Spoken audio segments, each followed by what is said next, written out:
Dan, let me start with you because you've been in the room in some very difficult times at the Fed. And let me go to the real heart of it. Every time we hear from Jay Powell, he says, you know, the Fed, we only lend, we don't grant. Are they close to going over that line at this point? Because they're making some loans I'm not sure that they'll get repaid. Well, David, remember, the constraint on the Fed is that when they stand up an extraordinary facility under their authority of Section 13.3, they're not supposed to lose money on the facility. A particular loan can go bad and still have the facility protected. And that's the reason why the Treasury Department puts in what's the equivalent of equity in order to absorb any losses that may come. But the broader issue you raise is one is whether the Fed should be in the business of making quasi-grants. And I think that's what's really being debated right now, because one of the reasons why the Main Street facility is not being used is that, at least at this time, mid-sized companies that need credit, genuine credit, can get a hold of that credit. And so at this moment, the mid-sized companies that are struggling probably need something that looks a little bit closer to equity than it does to credit. And that, as Jay Powell continues to say, is not, at least at present, understood to be part of the Fed's mandate. So, Larry Summers, what about from your perspective? Has the Fed done everything it can do? And is it possible it's gone too far, going into quasi-grants, as Dan says, as opposed to just loans? I think in the fullness of it all, the Fed should get high grades for its boldness. I think it's recognized that in crises like this, there's more to fear from doing too little than there is to fear from doing too much. I worry, though, that a Fed-first strategy is a financial markets-first strategy, and I'd rather see us put a little more effort into ensuring the economy and a little less effort into ensuring the markets. The big gaps are about to loom with respect to fiscal stimulus if Congress doesn't get moving and pass a follow-on to the various CARES Act provisions that are expiring at the end of July.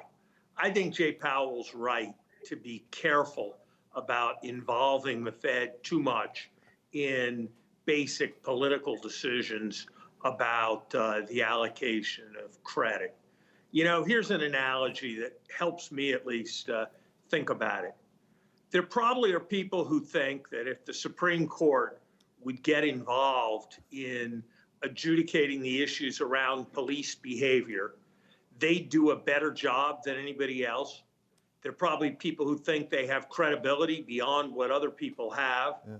There are probably people who would rather not take political responsibility for it and would like to offload that task on the Supreme Court.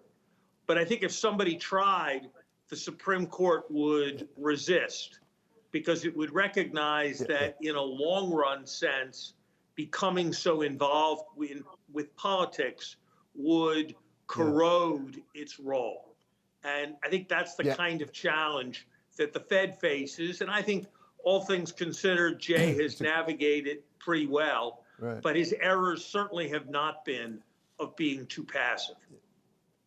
Yeah, it's a really great point of the Supreme Court. Having worked there a while ago now, I'll tell you, the Supreme Court is concerned about its political capital, and you go out on a limb there, and it could get really sawed off behind it. But Dan, Larry raises a really good point. The Fed clearly has the ability to get asset values up.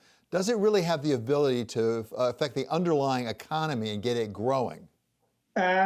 So I think, David, there are a few things here. First, there's the institutional role, which Larry just alluded to. You know, whether or not the Fed could, within its legal mandate, actually begin to provide real economy kind of funding is one question. The other question is whether it's desirable for them to do that. And, you know, just as we've seen the debates already as to whether the Fed should be supporting companies that don't maintain a certain percentage of their pre-COVID employment, just as we've seen the Bank of England now coming under pressure not to provide credit to companies that have not committed to a zero admissions target. I think those kind of political issues are definitely going to affect the Fed if it tries to get deeper into this business. And I think Powell and the rest of the board are very much aware of that.